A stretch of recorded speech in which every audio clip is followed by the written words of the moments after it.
शब्दों के इत्तेफाक में यूं बदलाव करके देख। तू देख कर न मुस्कुरा, बस मुस्कुरा कर देख। अजीब दौर है, हर शख्स यही सोचता है, तमाम शहर जले एक मेरा घर बचा रहे। बस यही दौड़ है इस दौर के इंसानों की, तेरी दीवार से ऊंची मेरी दीवार बने। रब ने नवाजा हमें जिंदगी देकर और हम शोहरत मांगते रह गए। जिंदगी गुजार दी तमाम शोहरत के पीछे और फिर जनाजे से पहले मोहलत मांगते रह गए। दोस्तों, ये कफन, ये जनाजा, ये कब्र, ये चिता जलाना सब सिर्फ और सिर्फ बातें हैं, वरना इंसान मर तो उसी वक्त जाता है जब उसे कोई याद करने वाला नहीं होता है।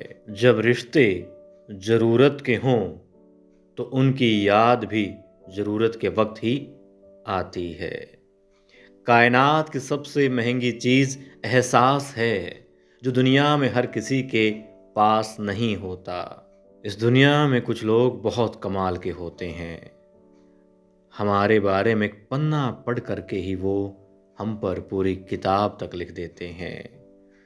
लोगों का क्या है, लोग तो ज़मीन पर बैठकर ही चांद पर भी दाग लगा देते हैं। कभी कभी प्रार्थनाएं बहुत जल्दी से पूरी हो जाती है दोस्तों, और हम शुक्र अदा करने की बजाय ये कहने लगते हैं कि काश काश कुछ और मांग लिया होता।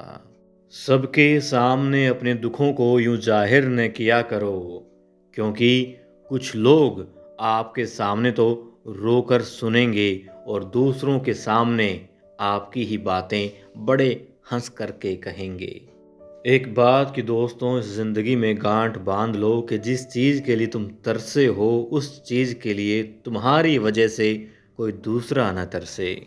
इन ख्वाहिशों के काफिले भी कितने अजीब होते हैं, अक्सर वहीं से गुजरते हैं जहां रास्ते नहीं होते हैं।